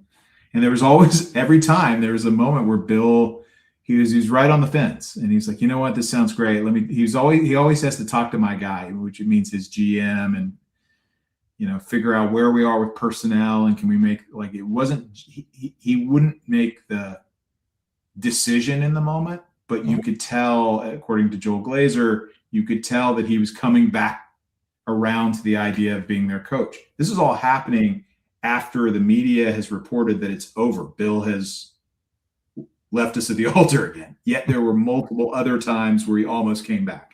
Yes. So we're learning about some of that. There's the famous Denny's restaurant scene. But you got to applaud the owners for going after the guy they thought was the guy. And then so then there's this like period where okay, we didn't get Bill, so who are we going to get? And they're looking at their second and third choice. And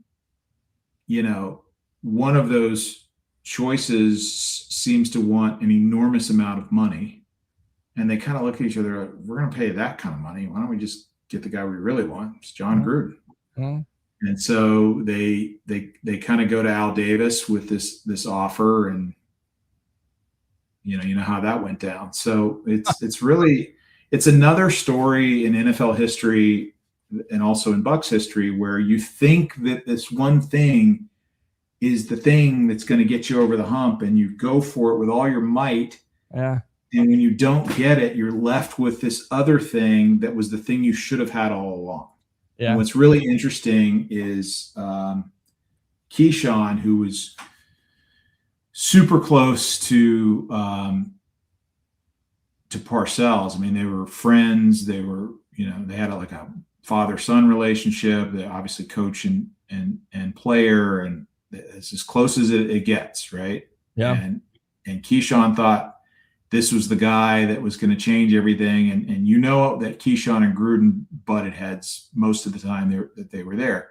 Yep. But at the end of my interview with Keyshawn, I think the last thing I said to him, hey, Keyshawn, just curious, do you think you guys win the Super Bowl had Parcells decided to be our coach in any one of the 2 or 3 times the Glazers were pursuing him? And would we have won? And he pauses for a second. He goes, no way. And I'm like, wow. Yeah.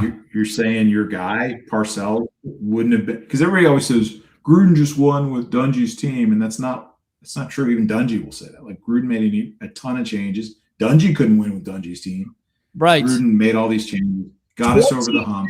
22 free agents, including Joe Jurevicius, Keenan McCardell, reshaping the offensive line. I believe it, Robin Oben at the time. I mean, he made moves, especially Jurevicius. So you're exactly right. Everybody says that all the time. And I'm like, yes, the defense was there, but if you don't have John Gruden, you don't have those free agents, especially McCardell and Jurevicius. John also and McKay and John together, but they knew what not to change. Mm-hmm. And then they knew that everything else had to be changed. So if you look at the team right now, they're making a lot of changes. We'll find out if they're making the correct changes. Talk to me in a year, right? Or 2 years. Yeah. But in that moment, you had to decide, what are you leaving alone and what are you blowing up? And the stuff you're leaving alone, even like the coaches and the this and the that and this, like there were so many decisions that had to be, and the guys that you're leaving alone, they weren't John's guys, so they had to learn how to work together. And John had to get them to buy into him, and he had to buy into them. So there was a lot that had to be done to the things that he wasn't changing. So the reason Keyshawn said we wouldn't have won a Super Bowl with Bill, he said we might have in a couple of years, but it wouldn't have been the first year. And I said, why? And he goes, because Bill would have blown the whole thing up. Bill would have gone in and blown up the defense, the offense. I mean, I'm sure he would have kept a lot of the guys, but it would have been different staff, different scheme, different fit. He was going to blow some shit up. And John and Rich didn't blow up the stuff that they shouldn't have blown up. And they figured out how not only to not touch it, but how to elevate it. And you learn that in the doc about those very famous ways that John challenged that championship defense to get better. And he got more out of them than they had been giving. And it's really interesting. So no, I think I agree with Keyshawn. I don't think if we had gotten Parcells, we're winning a Super Bowl in 2002 or 1, whatever year. Yeah, 2002, Super Bowl 37. That's crazy. I want to go out. We win it in 2004, but Bill also doesn't stay very long. So there's always like a spike.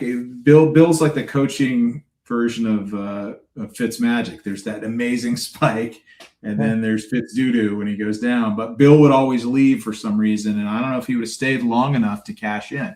He's a nomad. He's going place to place all the time. He went to Miami, and then, of course, he goes to Dallas, and you're exactly right. Beat the Seahawks in the OG uni, still the best throwback uni of all time.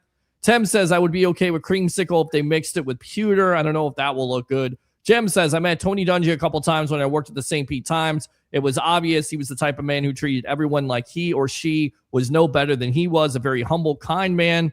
And never give up on your dreams, says Jim. Absolutely correct. Talk about Philadelphia. The NFC Championship game. Of course, Rondé Barber, 92 yards. First and foremost, greatest Tampa Bay sports play in their history, yes or no? 100%. Not a doubt. Okay. And then do you get the feeling? First, second, third, fourth, and fifth. Right. There were so many years there where Philadelphia was a nightmare for the Tampa Bay Buccaneers. Did you feel like I felt, like a lot of Bucs fans felt, that it was a foregone conclusion once they disposed of the Philadelphia Eagles and closed down the vet, that they were going to win the Super Bowl that year? I think so. I also didn't really care because I was just so glad to be in the Super Bowl. Like in my mind, that getting there was the win. I don't know. Right. We had already won. Like we'd suffered so long. Like the minute the ball hit Rondé's fingertips, all the pain was over. Yeah. And I don't think had they lost in that Super Bowl that would have. I don't know. It just felt like that was the win. I don't know why. I don't know if other people feel that way, but for me, I mean, you got over that hump, and also with John's intimate knowledge of how that offense ran and what made Rich Gannon tick, and all of his checkdowns and sluggo seam and all that stuff. Like John was not going to lose that game. No way. Yeah. I kind of felt the same way when the Bucs beat the Saints in that postseason in 2020 to win their Super Bowl. Yeah. When you hear Tom Brady is coming, because I feel like Trent, and we're on with director Trent Cooper here, Raise the Flags documentary, 50 seasons of the Tampa Bay Buccaneers. They're on Amazon. Go check it out. I'm your host, Peter Blake, your Rolex reporter. Yeah, I felt like the foregone conclusion also when you defeat the Saints in the postseason, because the Saints were, always the thorn in the side, especially that year versus Bucs and Brady. Feel like the fans missed out because you had COVID going on in a pandemic, that when that announcement was made, everybody was like, what? Tom Brady's going to the Tampa Bay Buccaneers? Kind of talk about that story, because I enjoyed that and how that all played out. And we know that the Bucs were, kind of looking at the door number 2 there, and the door number 2 was Tom Brady. Pretty good door number 2. I just think none of us could believe it. Like really? Tom Brady's coming to our team? Like it was just, you had to keep pinching yourself. And I don't think any of us thought he was washed up. We all thought he still had it. And I just can't believe, like, looking back, I can't believe 31 other team or 30 other teams weren't at least considering this. Like, this guy still wants to play, and he's Tom Brady. Yeah. I mean, I don't know. Maybe he had a slight down tick year coming in, like, but 24 touchdowns and 9 interceptions, by the way, and people were calling him washed up. And we were looking on this show, and when it happened, it took me about 2 minutes to get on. You know this all too well. When you have to get to a moment and something happens, you got to get on. You got to get on. And then not only do they get Brady, they make a trade for Gronk, and then of course they get Antonio Brown and Leonard Fournette, and that team comes together. It's kind of cool that, like when the feeling that the owners went for it. Yeah. When you smell blood in the water, you go for the kill. Like and not only, but it wasn't like they had to open I'm sure they opened the checkbook, but the other side of it is everyone else wants to play with Tom. So, suddenly you're able to make the salary cap work because everybody's willing to take a haircut. Let's go play with Tom and try to win it all. So it's just the ultimate chess piece to have. And I still can't believe that 30 other teams didn't get it. Like, why wouldn't you?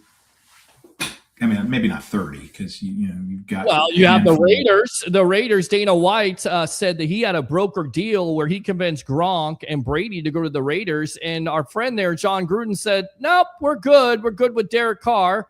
You have the San Francisco 49ers, who he wanted to play for. He loved Joe Montana. They turned him down and went with the greatness of Jimmy Garoppolo at that point. I mean, maybe the Bears were in that situation at this point, but it was. I would take Brady right now. Like I know that his last season he was, he wasn't staying in the pocket and he was checking down too much. And he'd lost a bunch of weight and he had all the personal stuff, but he seems to be in the best shape of his life right now. Like I would never bet against that guy. Like stop.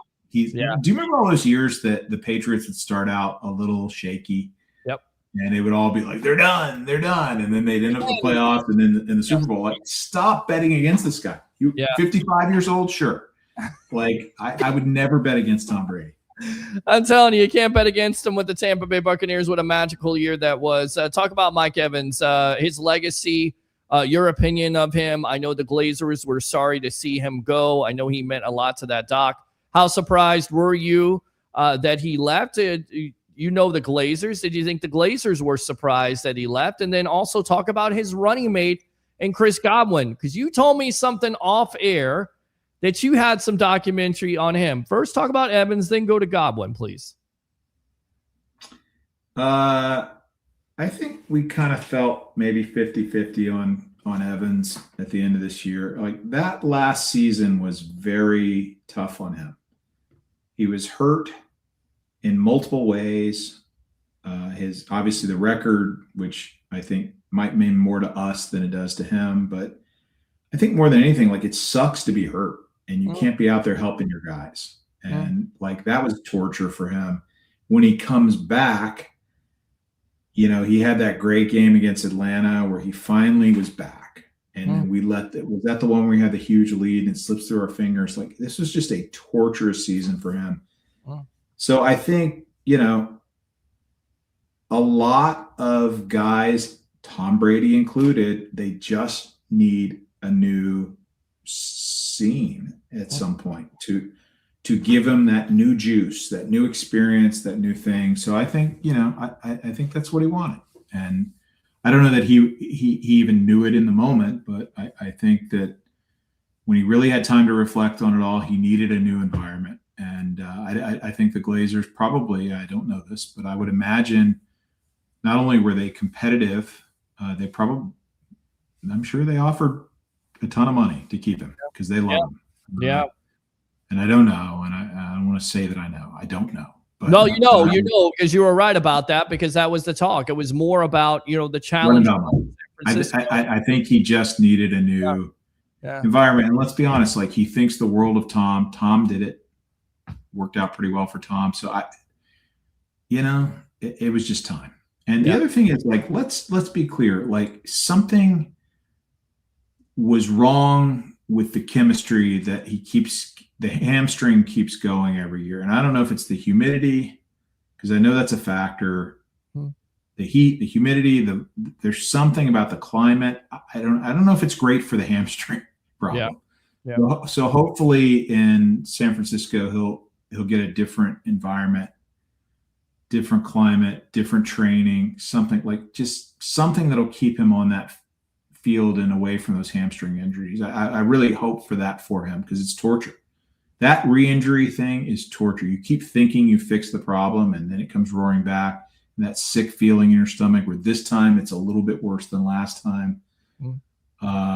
It's a weird form of torture, because you never know. Like, you think you're good, and then bam, it pops. Yeah. So I'm really hopeful that he can have a good run in San Francisco and can be injury free. As far as Godwin goes, I don't know. He's such a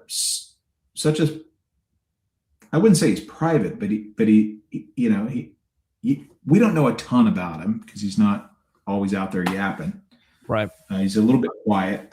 He's a little bit private about his stuff. But one of the things that I learned about him 5 or 6 years ago is that he is a phenomenal photographer, and he has this incredible artistic eye.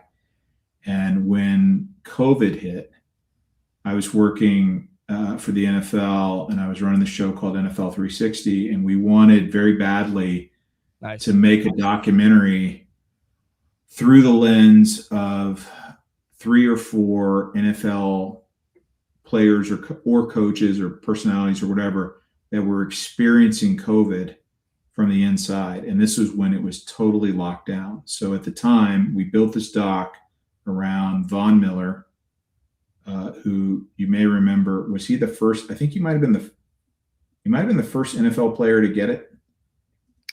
You're thinking of Super Bowl MVP. You got Larry Brown. He was also a Super Bowl MVP, but Von Miller. Okay. So maybe Von was second. I think Von might have been second.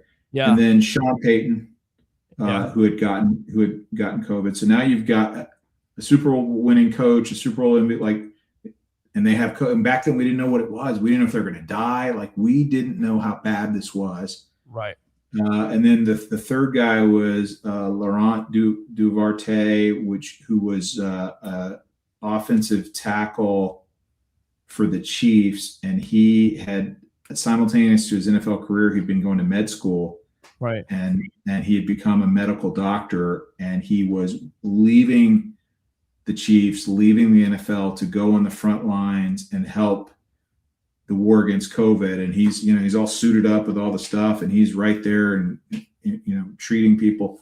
So we're following him, we're following Sean, we're following Vaughn, and our fourth guy was Chris Godwin, who didn't have COVID, and he was going to navigate these waters and see it, try like hell not to get it. But what was interesting is that we gave all 4 of them their own home self-capture documentary kits, because we couldn't be anywhere near them. So we had to teach these 4 guys how to set up cameras, tripods, light themselves, shoot themselves.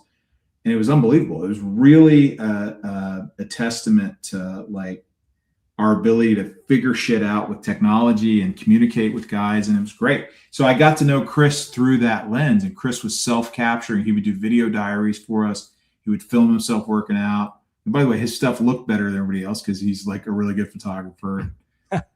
He really enjoyed the process of making this doc with us. And then his mother, or it's been 6 or 7 years, it might have been his grandmother got COVID. His grandma got COVID. And this was during the time where we were losing a lot of loved ones. We were losing a lot of elder. And so suddenly we experienced that during the doc, and thankfully she made it through. But all that was so personal and so intimate. And I just think the world of this dude. I think he's amazing.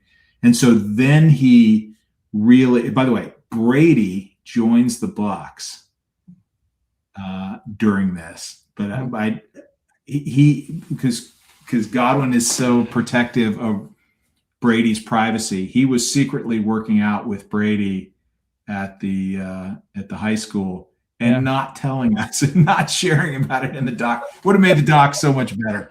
But he's like, no way, man, I'm not breaking the confidence of my new quarterback. Like, y'all can have your doc. I'll tell you all about COVID, but the Brady stuff is not making it to the doc. Yeah. But I think the world of him. I know how good he is. And when he's healthy, it's tough to stop him, especially with Baker. It is. Hopefully this year we're back to a year and a half ago when they were really clicking before he got hurt.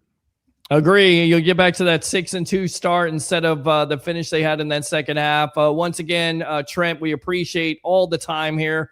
I thought it was going to be 30 minutes. We went longer than that, and that's okay because we were telling stories about the Tampa Bay Buccaneers. Once again, always welcome here on the Evolution of Sports Talk Television. Go ahead and promote this great documentary that you got on Amazon. Yeah, well, you can see it on Amazon Prime. You have to know that it's called Raise the Flags. So if you search for that, or if you search for Buccaneers, you'll find it too. But it's going to be on Amazon for as long as they'll have us. And I know not only Bucs fans have enjoyed it, but weirdly, we've gotten a ton of feedback from people that aren't Bucs fans that have discovered it and have become Bucs fans as a result of it. So I thought that's incredibly rewarding. We're also in 170 countries with this doc. Wow. It's in 3 or 4 different languages with the subtitles. So I think that's really, I'm really proud of that. I think the fact that we get to share this story with both people that lived it, like me and you and your mom, but also people that can discover it for the first time, younger people who didn't live it, weren't even alive in 2002 when they won that Super Bowl. So they're hearing all about this for the first time. So it's really fun to just reach different people and tell what I believe is still one of the great underdog stories, and certainly the great turnaround story in football history. Love it. Good stuff. Trent Cooper, thanks a lot for the time here on the Evolution of Sports Talk Television, my friend. All right. Thanks, man. Thanks for having me. I really appreciate it. Yeah, absolutely. Anytime you want to talk Bucs stories, history, I'm here. And by the way, we had a Saints fan who tuned in there on TikTok. She gave me 6 roses, 6 diamonds. Which is crazy because she's a Saints fan, and even she enjoyed most likely this interview and the doc. Hopefully, maybe we'll turn her into a Bucs fan. If she can make us I'll be happy to be your second favorite team. I think that's a reasonable ask. There you go, my friend. Hard to do in your own division. So, all right, we all hate the Rams. That's just all is to it. And now Myles Garrett going there, I'm like, that's tough. All right. I do like the coach though, but I hear you. Yeah, well, he was in our building, with Gruden, another one, Kyle Shanahan and Sean McVay. Isn't that crazy too? How many coaches, how many Hall of Famers? All right, Trent, appreciate the time. Hey, thanks again for this. Have a great night, and I really appreciate being on the show. Thank you, man. Absolutely. Thank you very much for the time there. Great director of Raise the Flags right there. Trent Cooper. I mean, guys, Bucs fans, I get it. We had comments tonight. We had, some phone calls, but just sit back sometimes and just watch and learn and listen to the history of the Tampa Bay Buccaneers. And how can you not go back and want to watch that interview and learn about, once again, the history of this great organization. And salute, kudos to the Glazers. You guys just absolutely killed it hiring that man right there. He knew how to tell the story. It's always, like I say, TJ Reeves, why is he the media icon? Because he can paint a picture like a Picasso. Same thing with Mr. Trent Cooper right there, and good music taste too. A lot of the web heads like the music taste. Yes, Joe Jaravicious. I mean, did we forget about Gene Deckerhoff and what he had to say when we got a chance to interview him about how his call, you go, Joe, you go. I mean, great NBA game tonight. I don't know. I'm not watching it. I'm going to watch it after the show. I didn't have it on. I didn't want to be distracted. I just wanted to tell some stories tonight about the Tampa Bay Buccaneers. Open phone line if you have anything to say. We'll wrap it up here in about 15 minutes. We'll give you some time here if you guys want to call up Webhead 727-255-0391. It's 727-255-0391. We'll be back on Saturday live from the Tampa Bay Sports Collectors Expo from the Florida State Fairgrounds. Again, Bucs fans, pay attention. Michael Pittman, Simeon Rice, Reggie Barlow, Dwight Smith, Leonard Fournette, Troy Hambrick, not a Buck, but a football player, a local guy from Pasco, Hardy Nickerson, and Bucky Irving. Is that enough to watch the show? If that's not enough, how about Sunday with Dennis Rodman, Matt Williams, Benito Santiago? I mean, you know this. Watch the show. You never know who's going to turn up. And I don't know what time it's going to be. I'm going to be here talking sports with you. We'll talk about the Tampa Bay Buccaneers. We're talking about your Tampa Bay Rays, who, by the way, lost again today. Enough with the losing streak, but this is baseball. Still the top team in the American League, so we can definitely get in to that. Let me go out to Instagram Live right there. Chris Trainer says, how you doing tonight? I'm doing great. I got a chance to interview a director that did an amazing job on a documentary that I still watch to this day. We'll watch it over and over again because I just love the Bucs history. I love it. I lived some of that. Some of it I didn't. And some of it I just, kind of get a chuckle. The whole Steve Young, Bo Jackson thing was funny. The whole, going to Bill Parcells to Denny's. I mean, what did he order? A Grand Slam breakfast at that point? I mean, Chris Trainer says, I love the show. Thank you. I appreciate you. Jay's City 813 says, let's go Bucs, go Bucs, go Bucs. Wait up, little boy. Wait up. Go Bucs. It's exciting. It is exciting, Todd. Fire the cannon. Absolutely. How about them Bucs, baby? We shall. All right, so good stuff there. Let me go out to TikTok. Any comments there? We'll look at that. Don't see any comments at this point, but I appreciate you tuning in. As we're live, Facebook stars are open, YouTube super chats are open. This is the reason why the Happy Hump Day is my favorite day of the week. I mean, just the energy at this point is just amazing. So again, good stuff there. Let me go out to Jim. 86-87, 7 minutes, 38 seconds in the fourth quarter NBA championship finals. Spurs against the New York Knicks. So 86-87, we'll see if the Knicks can pull it out. Everybody believes that is the Spurs series to lose. But I think the Knicks have a chance. And I got to tell you something. I never root for New York, but I am rooting for the New York Knicks in this series because I have a lot of New York Knicks friends. And I want to see them win something for those fans that have been, through the doldrums themselves. They have not won a championship since 1972. I'm talking NBA tonight here. That it's getting late at this juncture. All right, let's go out to Chris Godwin, his comments, and then we will get out of here for the night. And again, we'll take phone calls. We didn't take a lot of phone calls tonight. That's okay. Sometimes that happens. Honestly, I didn't believe it talking about Mike Evans.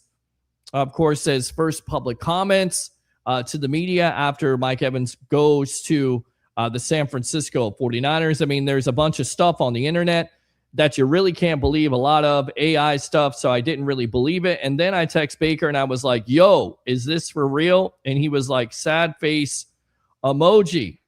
He also had this to say about Evans leaving. I think it's a part of the game, unfortunately. Mike is, we all know what Mike has been to this community and this organization. That's my brother. I wish him the best in his time in San Francisco. I'm sure that they know what kind of player that they're getting. Obviously, it's going to be difficult that he's not here.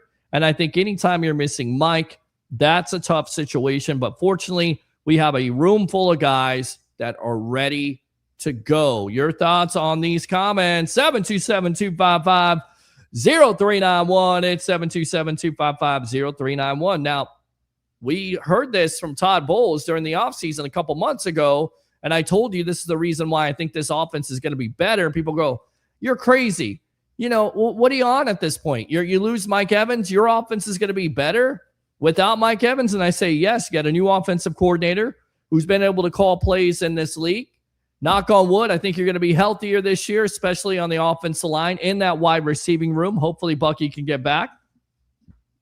Maybe we'll get the future prognosis on Mr. Irving there on Saturday. Hopefully we can get something out of him as we have him on the Evolution. By the way, this will be the third time we tried to get him on the show. So I think third time is the charm because we tried a couple of times before to get him on, and we're not able to do that. But we heard from Todd Bowles. He said it, and this is why I'm so excited about this offense. He said it's a blessing to be out there, back out there, Godwin. Anytime you have the ability to train for performance and not for recovery, it's a huge difference. I also just enjoy being out with my guys. I kind of found myself like at school board meeting, just looking at my friends playing outside. I can't wait to be out there. And now being out here, it's a lot more fun. He also had this to say, it's like the average career in 3 years or something like that. And I'm going into year 10. Year 10 for Chris Godwin. How about that? Crazy, completely crazy at this point. How time flies. That's why I tell you Bucs fans all the time, like, enjoy this time, right? When you had Evans, you had Godwin, two of the top receivers in franchise history at this point. A great time, 10 years. It's a great blessing for me. I'm fortunate to be here, but it didn't come easy. It's been a lot of hard work, a lot of trials and tribulations to be here, to be in the same building going into year 10. It's hard to imagine, right?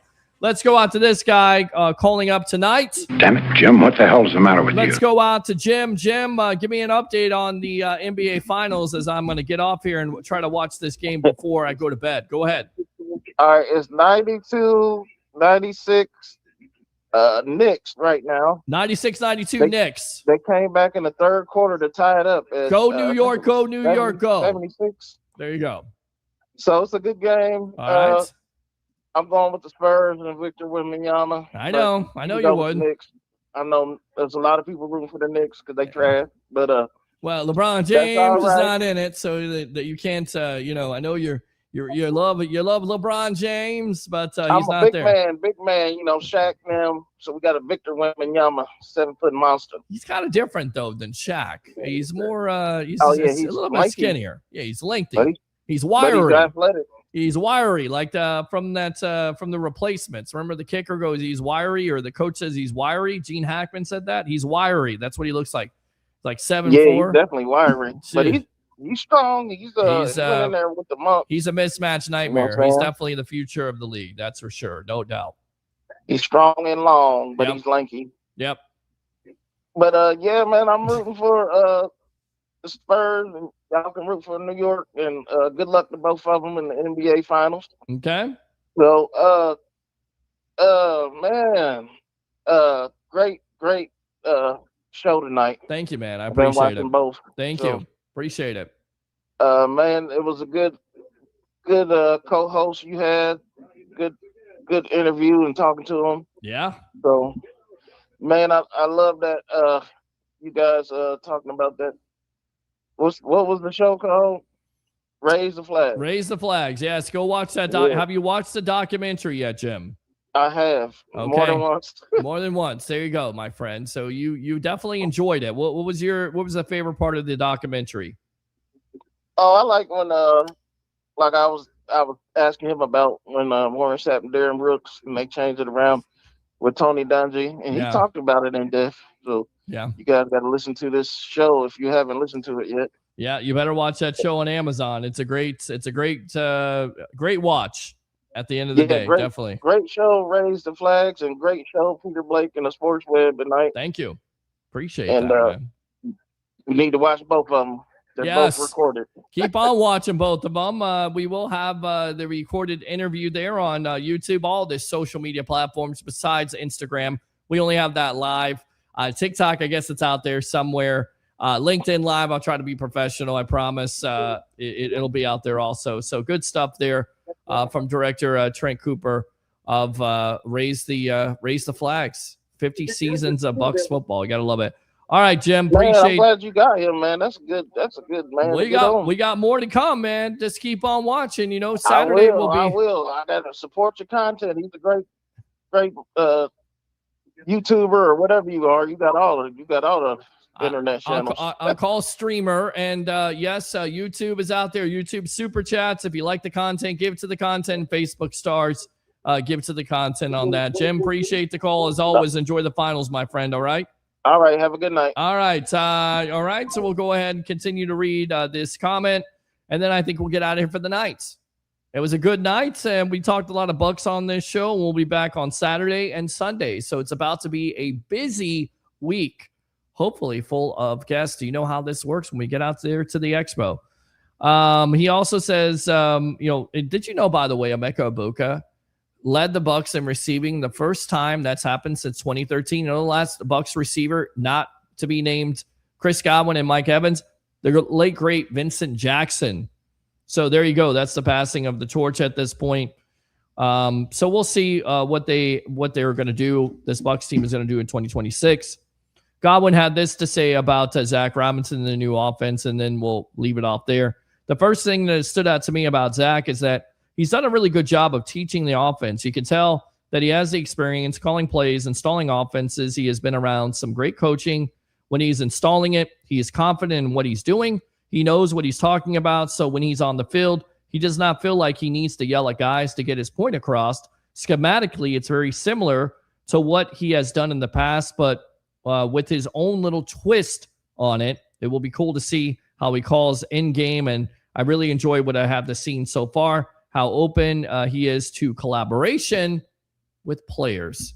With that being said, we're going to wrap it up right there for another edition of the Sports Web. Thanks a lot to director Trent Cooper of Raise the Flags, 50 seasons of Tampa Bay Buccaneer football. Go and watch that on Amazon. As always, like and subscribe to the Sports Web on YouTube. Friend me on Facebook at Peter H. Blake. Again, I'm going to remind you, I keep on drilling it. We'll be live Saturday. I think it's going to be about noon. We may go earlier because some of these guests may be there early. So just be watching. Once again, the Tampa Bay Sports Collectors Expo live from the Florida State Fairgrounds. Special Events Center, MLK entrance, 4800 U.S. Highway 301 North, with guests like Michael Pittman, Simeon Rice, Reggie Barlow, Dwight Smith, Leonard Fournette, Troy Hambrick, Hardy Nickerson, Simeon Rice. On Sunday, Dennis Rodman, Eric Davis, Benito Santiago, and Matt Williams, and the guys from Caddyshack. I promise you, man, I'm probably not going to have William Shatner, but he'll be there too. Definitely get out there, support the cause. Here's the other calls to support here. Bucs fans, this is a test for you. Have you subscribed to Bucs' latest daily Bucs content every day, 10 to 15 minutes on YouTube at 11 a.m., a part of the Fan Arts Network. Bucs' latest right there. I didn't put these guys out there because I haven't gotten a chance, but the Carter Agency, it's more than the game. That's why we're on TikTok right now. Thanks to those guys. And, of course, Up the Block Barbershop. You don't have to go far. It's Up the Block Barbershop, 4946 Moog Road in Holiday, Florida. Whether you want a beard trim, a haircut, a fade, they got you covered. Go see Ricky and all my favorite barbers there and tell them the Rolex reporter, Peter Blake, sent you. With that being said, we'll wrap it up there on a Wednesday night. 3 things. We'll keep it down. Bring your passion. Bring your excitement. Just don't bring any nonsense. I'm your host, Peter Blake, your Rolex reporter. What time is it? It's my time. And for fans of the Sports Web, the Tampa Bay sports fan, especially you Go Bucs fans, you Raise Up fans, you Bolts fans, it's your time. We'll see you next time here on the evolution of Sports Talk Television. Now, as we always say on this show to end it off, we'll see you on Saturday. Go Bucs.